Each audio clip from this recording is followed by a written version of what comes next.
Pada tahun 1996, dunia diguncang oleh bencana yang tak pernah dibayangkan sebelumnya. Sebuah virus mematikan menyebar dengan cepat ke seluruh penjuru bumi, merenggut nyawa hampir semua umat manusia. Peradaban runtuh dalam waktu singkat. Kota-kota besar yang dulu dipenuhi manusia kini kosong melompong.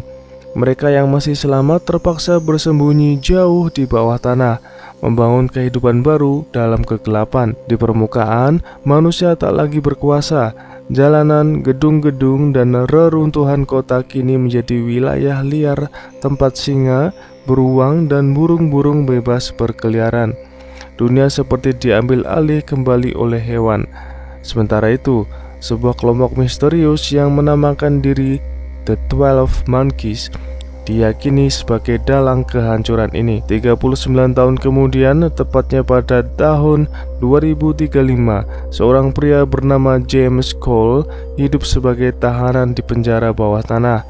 Suatu hari, sipir memanggil namanya dengan suara lantang dari sel sebelah.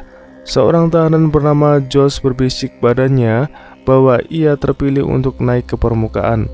Konon, siapapun yang menjalankan misi itu bisa mendapatkan pengampunan. James pun dibawa ke sebuah ruangan khusus. Ia dipaksa menggunakan baju hazmat yang tebal, diberi sebuah koper, lalu melewati lorong yang menyemprotkan cair disinfektan ke seluruh tubuhnya. Setelah semua prosedur selesai, pintu baja terbuka dan lift mengantarnya menuju dunia luar. Di atas sana, pemandangan yang terbentang adalah kota mati yang membeku. Salju menutupi jalanan, gedung-gedung berdiri rapuh, dan kesunyian terasa menakutkan. James mulai melaksanakan tugasnya, mengumpulkan serangga untuk dijadikan sampel penelitian. Namun tiba-tiba seekor beruang besar muncul dari balik reruntuhan, mengaum keras sebelum akhirnya pergi. Saat berkeliling, James menemukan sebuah tanda di tembok, angka 12 dan gambar seekor monyet merah disertai tulisan "We did it". Tanda itu seperti pesan dari masa lalu penuh misteri. Ketika ia kembali ke bawah tanah, tubuhnya segera dibersihkan. Lalu ia disuntikkan dengan cairan yang entah apa isinya. Setelah itu, ia dibawa menemui para ilmuwan, kelompok elit yang memimpin kehidupan para penyintas. Mereka mengingatkan James tentang dosa-dosanya di masa lalu, namun juga menekankan bahwa ia memiliki kemampuan istimewa, daya ingat yang tajam, serta pengamatan yang akurat. Karena alasan itulah, James ditugaskan untuk melakukan sesuatu yang jauh lebih berbahaya, melintasi waktu ke masa lalu. Tujuannya jelas, mencari sumber virus agar mereka bisa menciptakan vaksin. Bila berhasil, hukumannya akan dikurangi, bahkan mungkin ia akan dibebaskan. James akhirnya masuk ke dalam mesin waktu.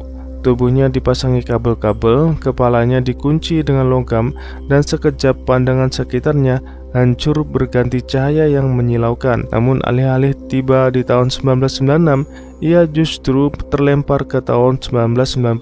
James ditangkap polisi setelah melawan beberapa petugas sekaligus. Ketika diperiksa, identitasnya tidak ditemukan di database manapun. Polisi kebingungan dan memutuskan memanggil seorang psikiater, Dr. Catherine Reilly. Ketika Catherine melihatnya, James sudah dirantai di lantai sel. James berusaha menjelaskan bahwa ia berasal dari masa depan, tengah menjalani misi penting dan harus menemukan penyebab wabah yang akan menghancurkan dunia. Tetapi semua ucapannya terdengar seperti delusi. Catherine hanya melihat seorang pria dengan luka-luka, pikiran yang kacau, dan keyakinan yang tak masuk akal tentang virus mematikan.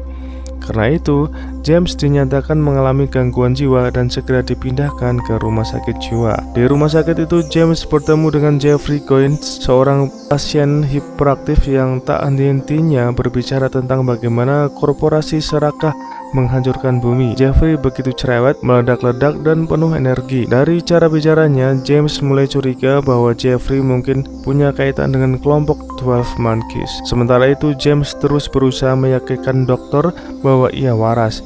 Ia menceritakan tentang virus, tentang masa depan, dan tentang kelompok misterius yang akan menghancurkan dunia. Namun semua itu dianggap sebagai khayalan belaka. Bahkan saat ia mencoba menghubungi nomor rahasia yang diberikan para ilmuwan, telepon itu hanya disambungkan ke rumah tangga biasa. Di malam hari, James kembali dihantui mimpi yang sama. Bandara, seorang pria yang ditembak hingga mati, dan seorang wanita pirang yang berlari ke arahnya. Mimpi ini muncul berulang-ulang, seakan menempel kuat dalam ingatannya. Jeffrey semakin liar di rumah sakit, membuat keributan dan bertingkah semakin gila. James pun mencoba melarikan diri, namun tertangkap kembali. Hingga akhirnya ia tiba-tiba menghilang begitu saja dari ruang isolasi, meninggalkan kebingungan bagi para dokter. Mesin waktu telah menariknya kembali ke masa depan. James kembali ke hadapan para ilmuwan. Ia menjelaskan kegagalannya, termasuk fakta bahwa ia terlempar ke tahun yang salah. Para ilmuwan yang tetap ingin mencoba lagi, meski mesin waktu merasa belum sempurna. Kali ini James justru terdampar di tengah Perang Dunia I. Ia tertembak di kaki, difoto oleh tentara Prancis, dan bahkan bertemu Josh yang juga ikut terseret ke masa itu. Foto tersebut nantinya menjadi bukti nyata bahwa James benar-benar melakukan perjalanan waktu. Akhirnya James berhasil mendarat di tahun yang seharusnya, 1996. Di masa kini, Catherine mulai meragukan penilaiannya dulu. Ia menemukan bukti berupa foto tentara dari Perang Dunia I yang wajahnya sangat mirip dengan James. Perlahan ia mulai percaya bahwa pria itu mungkin benar-benar berasal dari masa depan. Sementara itu, James terus mencari jejak 12 Monkeys. Penyelidikannya bersama Catherine menuntun mereka pada Jeffrey, yang ternyata adalah anak dari ilmuwan terkenal Dr. Leland Goins, seorang ahli virologi. James yakin Jeffrey adalah dalang utama, namun kebenarannya mengejutkan. 12 Monkeys bukanlah kelompok penyebar virus. Mereka hanyalah aktivis lingkungan yang nekat, dan rencana besar mereka hanyalah membebaskan hewan-hewan dari kebun binatang. Tulisan We Did It yang dulu dilihat James ternyata bukan perayaan kehancuran umat manusia, melainkan tanda keberhasilan mereka melepaskan hewan-hewan ke jalanan kota. Setelah mengetahui kenyataan itu, James mulai ragu pada dirinya sendiri. Selama ini ia yakin hidupnya memiliki misi besar, menghentikan 12 Monkeys. Namun semua itu runtuh di depan matanya.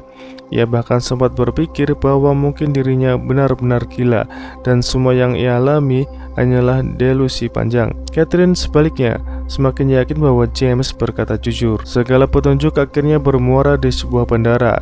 Tempat ini terasa sangat familiar bagi James karena mimpi-mimpi yang menghantuinya selama ini. Di sanalah kebenaran terungkap. Dalang penyebar virus bukanlah Jeffrey, melainkan Dr. Peters, asisten Leland.